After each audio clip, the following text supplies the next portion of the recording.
Welcome to Good Burger Reviews. My name is John, and I'm here to review a brand new 2026 movie, and that movie is Ready or Not, Here I Come! Are you really gonna play that? You've caused quite a stir, Mrs. Ladomas. You married into that family. Now they're dead. What you didn't know is that this goes far beyond them.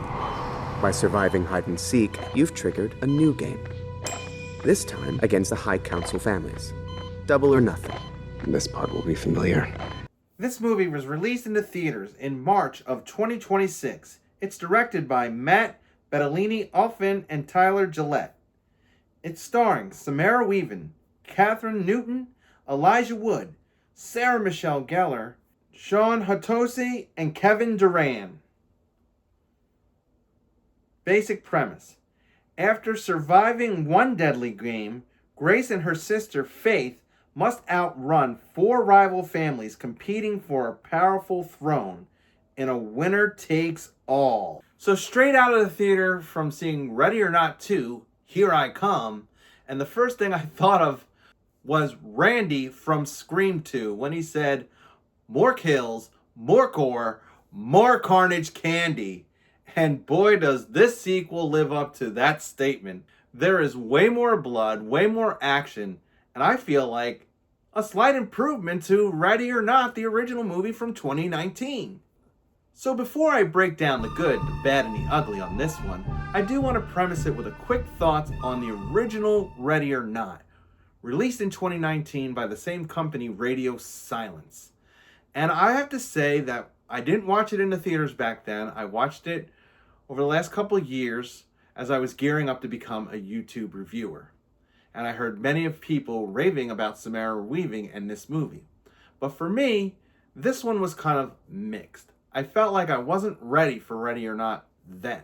So the basic premise with Ready or Not was Samara Weaving marries into a psycho-satanic family where on her wedding night they play a game, like a Survivor game, where she pulls this card that says hide and seek. And that means the entire family is set out to kill her. And the only way she can get out of this and survive this whole event is if she can stay hidden well enough until dawn without getting killed. Now, I feel like that was a really good premise. The execution of that one seemed a little tonal shifts in times. And maybe because I wasn't ready for how much of a comedy it was trying to be, and I felt like it didn't fully succeed at being a comedy. Now, the horror itself seemed to do well. I feel like this franchise, these two movies definitely lean more into the horror and less into the comedy, but there is still comedy in both of them. I think one of my favorite parts in that one is when she literally kind of gets geared up as a little action figure in a way, where she's realized what she's finally facing, and she kind of rips the dress shorter, puts on the sneakers, and is ready to battle. And it kind of gave that like action hero from the 80s feeling as the camera rose up on her and she was ready to fight this psychotic family. And overall, I felt like Samara Weaving did a decent job in that one. But like I said, at the end of the day, I wasn't super impressed by the original Ready or Not, which led me to the thought of why I wasn't superly anticipating this sequel. So let's get into Ready or Not 2, Here I Come, because that's what this review is mainly about. In the positives, I definitely would say is the addition of Catherine Newton. And Samara Weaving and Catherine Newton are a great pair in this movie. I was really excited when I saw Catherine Newton paired up with Melissa Barrera in Abigail, and I thought they did great there, and I felt like there was a similar dynamic here. I feel like the fact that this movie has added a sister element, a character element, which totally helps develop the character. There seemed to be more of a dynamic between these two sisters, Grace, played by Samara Weaving, and Faith, played by Catherine Newton, especially since she wasn't in the original movie, and I thought, why wasn't her sister at the first wedding? But they get into why. The killer obviously patterned himself after two serial killers who have been immortalized on film. Thank you. Right. Are you suggesting that someone's trying to make a real-life sequel? Stab 2? Who'd want to do that? Sequels suck. No, wow. Come on. Oh, please, please. By definition alone, they're inferior films. It's bullshit generalization. Many sequels have surpassed their original. Oh, yeah? Name one. Yeah. Ready or not, here I come. You can't hide. Gonna find. Yeah, well, there's no accounting for taste. So I felt like there was another good dynamic created between another sibling group on the antagonist side of this equation, between Sarah Michelle Gellar, who played Ursula, her brother Titus Danforth, played by Sean Hatosy. And they had a similar thing going on as well, except for, of course, all the evil equation, where they were betraying each other a lot and battling for, you know, what they were trying to achieve out of this round 2 game. I also like the addition to Elijah Wood's character, who he was like this moderator, someone who kind of knew all the rules, was running the second game. And he added some neat levity to all of it. And like I said at the beginning of this review, there definitely was more blood, more kills, more gore, more carnage canny. Definitely leading me to believe why this is definitely a step up from the original one, because it really was executed in a better way, I feel. And I think we were prepared more for the exploding bodies in this one and the amount of blood with that. Let's get down to business. The way I see it, someone's out to make a sequel. You know, cash in on all the movie murder hoopla. So it's our job to observe the rules of the sequel. Number 1, the body count is always bigger. Number 2, the death scenes are always much more elaborate. More blood, more gore. Carnage, candy. Your core audience just expects it. And number 3, if you want your sequel to become a franchise, never, ever... How do we find the killer, Randy? That's what I want to know. So I feel like the family in the original one was kind of goofy, misstepping a lot. And a lot of reason why Samara came out on top with that one was because they were just bad at the game. Jesus! God damn it! Emily! Aim for the center of gravity! I don't know what I'm doing! Where in this one, you have multiple families that have shown up to compete in this game because they're trying to win whatever's at the end. And I'll get into that in spoilers. But I felt like the characters overall, not all of them, but most of these characters that showed up and they were from all over the world, allegedly, that somehow they all got into this satanic cult, that showed up, and there was just a definitely vast difference in characters. And I really enjoyed how each character played their role in trying to capture Samara Weaving and Catherine Newton. Whoever wins runs everything. Everything? The world. Can't believe you dragged me out of this shit. It's exciting. Well, exciting for me. It's terrifying for you. I also think that the stakes felt higher in this one because of having 2 final girls, and it seemed like the addition of the families competing. These villains seemed a little bit smarter and well put together, and I felt like it just seemed like the stakes were higher, and the whole way they brought in the satanic element as well. It seemed like this game, this cult, like they literally felt like they were running the entire world. You married into that family. Now they're dead. What you didn't know is that this goes far beyond them. By surviving hide and seek, you've triggered a new game. This time against the High Council families. Double or nothing. This part will be familiar. They will try to kill you. Welcome to our home.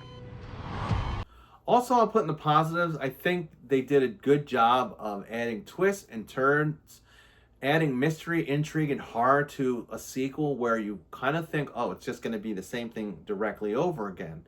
And in some parts, it is the same thing directly over again.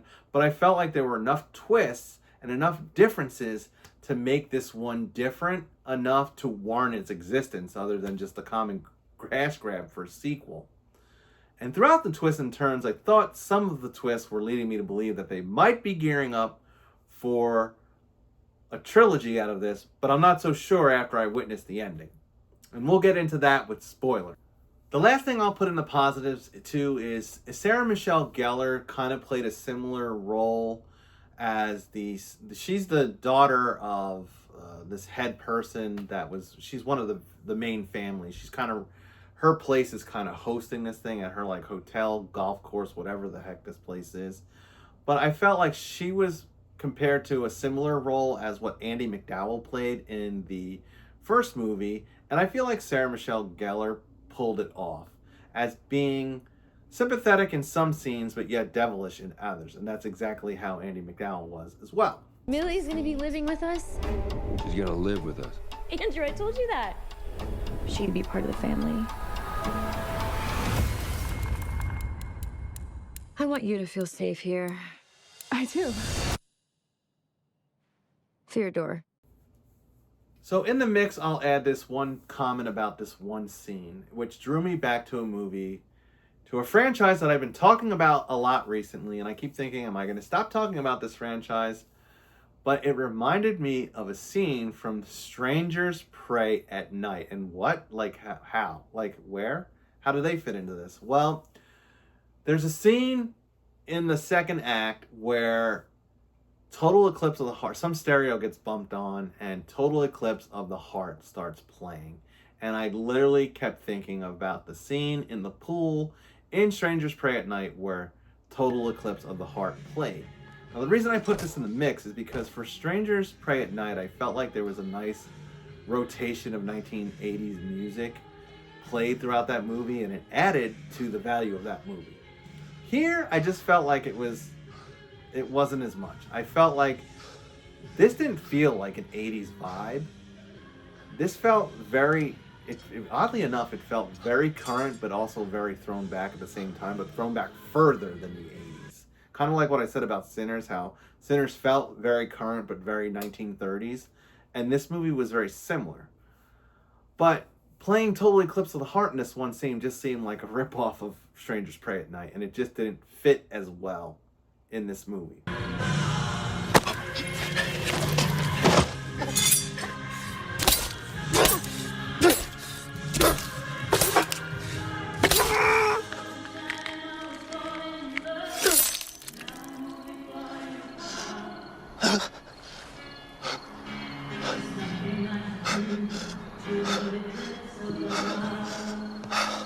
I will say, as far as the music is concerned, the score was good, but I also liked when the credits rolled a neat new version of Will You Still Love Me Tomorrow.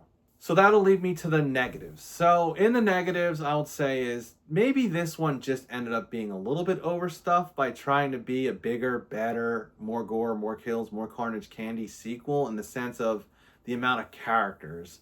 And it became to the point where we were starting to lose track of it, because when these families would show up to compete in this game, it wasn't just one member of each family. So it was kind of hard to keep track of everyone.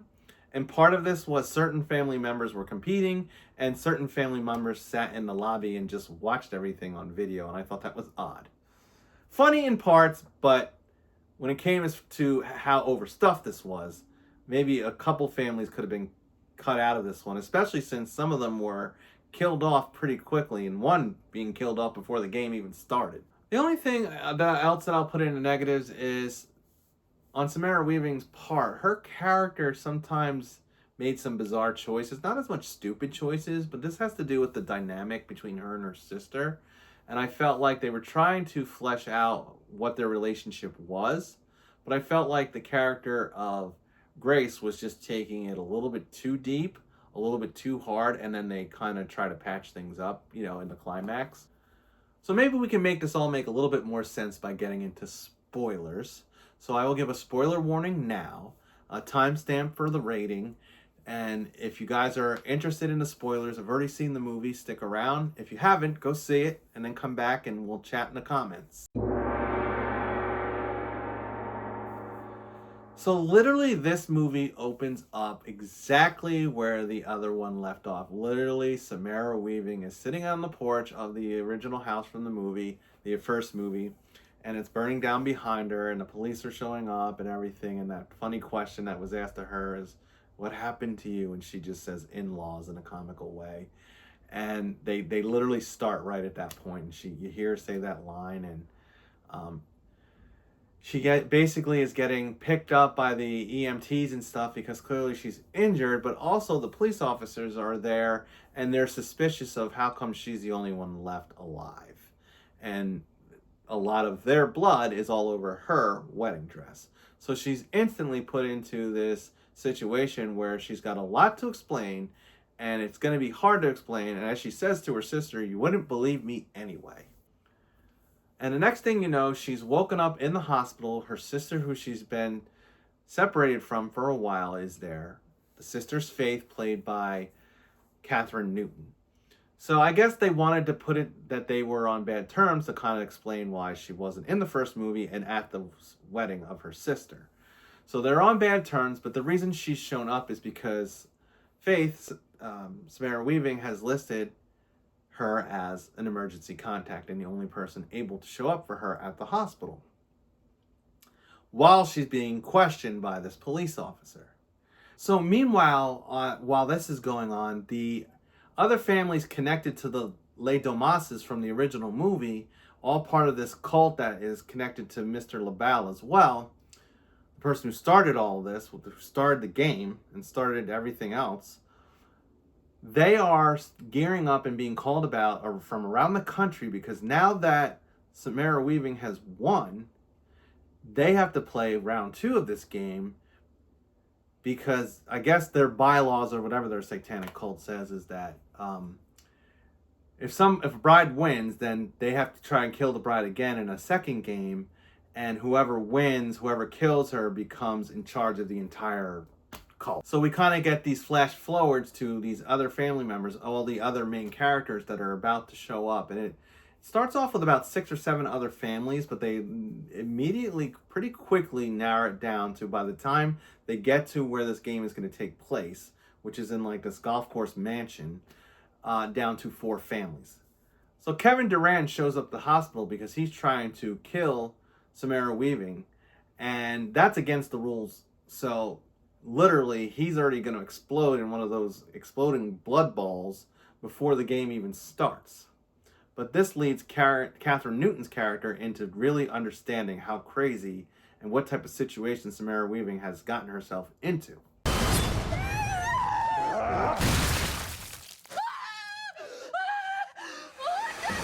And not long after that, Sarah Michelle Gellar and her brother Titus show up at the hospital where Samara and Catherine are, knock them out with gas, and then bring them to this hotel, golf course, resort, whatever you want to call it, where they're going to play round 2. And of course, Samara Weaving is saying she's not going to play, but they pretty much have levity as they will kill Catherine Newton if she doesn't play. So they do decide to play, and instantly she's off and about and running into the woods, into the golf course, and they start chasing her. And this is where it was fairly similar to the original movie. And I thought, okay, is this going to just be a repeat? But no, I felt like there were some differences. I felt like Samara's character seemed a little bit smarter, even though she was handcuffed to Catherine Newton. And it seemed like it was more challenging because these criminals, these satanic, crazy families that are trying to win this ring, they're more determined. And they seem to just be, there just seems to be more at stake with this one. And some of the characters are trying to cheat, like Sarah Michelle Gellar and her brother cheat by killing their father because he would have had to participate if he was still alive, and he was literally already on the verge of death, so there's no way that he would have won, so they kill him. And then there's someone that comes from like Asia, some that comes from like India, then another guy's from Atlantic City, so there are people from all over. It's a diverse group of them. And like I said, some of the relatives are sitting in this lobby watching it unravel on camera, while the other relatives are out and about with guns, bows, and arrows, and they're trying to kill her. And I think what I liked about this one that was a little bit different from the first one is there was a rule inserted into the game that if they kill someone in the other family, then they blow up into one of those balls automatically, which people were blowing up more in the middle of the movie and not just waiting till the way end. Now, I guess in some parts it was predictable because you kind of knew that it was going to end with Sarah Michelle Gellar and her brother finding them and getting them caught or almost killed. And that's pretty much what happens. They come very close to escaping, but before they almost escape, and before they get into this confrontation with Sarah Michelle Gellar, they kind of get in this, Catherine and Samara get in this really evil fight and then separate. And that's when the whole total eclipse scene happened, by the way. So they realize that once they're separated, they get caught, and they basically catch Catherine Newton first and use her as bait to bait Samara Weaving back in. And before she gets baited back in, she'd learned from one of the other characters that there was a loophole in the game that some of these families didn't know about, and that was if she married someone into one of the families, that the game would end and they would automatically become the winner of the game and have the person that guy would wear the ring. So I felt like this was kind of a cheap way out a little bit. I was a little mixed on this aspect of it, especially when it first started happening, because I thought, oh, so she's not going to have to survive till dawn. She's just going to kind of take the loophole out. But once you realize, and this is when I thought, oh gosh, is this how they're going to have a trilogy out of this? Because she literally, so she figures that she can save Catherine Newton by agreeing to marry Titus. And if she agrees to marry Titus, the game will end and she will just have to sell her soul and be part of the satanic cult for the rest, which Catherine's like, no, don't do it, just let me die. But she wants to do the right thing by her sister and get her sister out of there. So she's going to agree to marry Titus. And when she does, they pull off the biggest satanic wedding that I've ever seen in my entire life. It was like the opposite of the wedding in the first movie. Like, she's wearing a black veil, she's all bloody. It kind of had this very gothic look. It looked pretty neat. Everything it's in a basement. It was pretty neat the way the wedding was. And she literally goes through with the wedding and everything. Right before they get married, the brother kills Sarah Michelle Gellar because they had been battling throughout the whole movie. And that was after Sarah Michelle Gellar had kind of tried to do this speech about, like, we can control him if you marry him. So she gets killed. And then after she marries him, as soon as he puts that ring on, she kills him. And I'm like, oh my God. She kills him and throws him in this like pit that looks like it's leading to hell.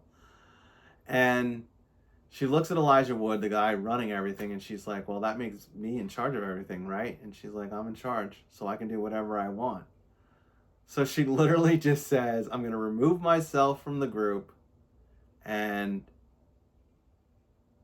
I guess the only thing that will happen is if one of these family members puts the ring on before dawn, then they'll be in charge. So she throws the ring down the pit. But right before she kills him, she's like, I got you. It was a great revenge moment. And then she throws the ring down into this pit and they all start jumping in after it, and her and Catherine Newton are just gonna walk out like, yeah, we got this, we're done. They'll fight over that ring and all turn into blood balls before this is over. And that's exactly what happens, because there's only 3 minutes till dawn, and it's not enough time for someone to get the ring on, because they're all killing each other over it, and then whoever's left when the sun comes up blows up. And that's exactly what happened. The end. And Catherine and Samara have their happy ending. They walk out. So I guess it really wasn't going to be a sequel bait, because I thought if she goes through with the marriage, and I thought, oh, wait, if they go through with the marriage and she's married into the family again, will they have to play round 3? But it doesn't seem like that's what happens, because she kills her husband and throws him in a pit. Got her. Sid, he's lying. Sid, untie me. Sid, untie me. Boyfriend, killer. Sid, the man is lying. Untie me. Sid, untie me. What do you think, Derek? Sydney experiencing some deja vu? No. I am gonna fucking kill you. Fucking kill you. You are dead. So we're going to get to business on this one, because I feel like this one definitely turned out to be more of a surprise and less of a letdown. So I really did enjoy it. I enjoyed that this really took a sequel the way a sequel can go. You know, it gave it the more gore, it gave it the more kills, it gave the more carnage candy. And I really enjoyed this one. I would say it's a complete step up from Ready or Not. So I've been on the fence about the rating, because I feel like, is it there? Isn't it there? Is it it's right at the line. So I'm going to give it a cheeseburger in paradise. I mean, I really felt with the way it wrapped up and the way she kind of got that revenge on the end, it really pushed it over the edge. I really did enjoy this one. And I will say, for as much as I've struggled with some of Samara Weaving's roles lately, she definitely pulled herself out of the slop of slog movies that she's been in recently. I think of Borderline and another one where she was Amelia or Thalia. I even forget the title. I'll put it there. But Azalea. And then she... Yeah, so this one's worth a watch. I would say go ahead and go see it in the theater. It's definitely got some great special effects as well. Well, this is Johnny with Good Burger Reviews. Please like, subscribe, tap that notification, all that jazz. And don't forget to stay scared of those satanic cultic family groups that will hunt you down during a hide-and-seek game and kill you.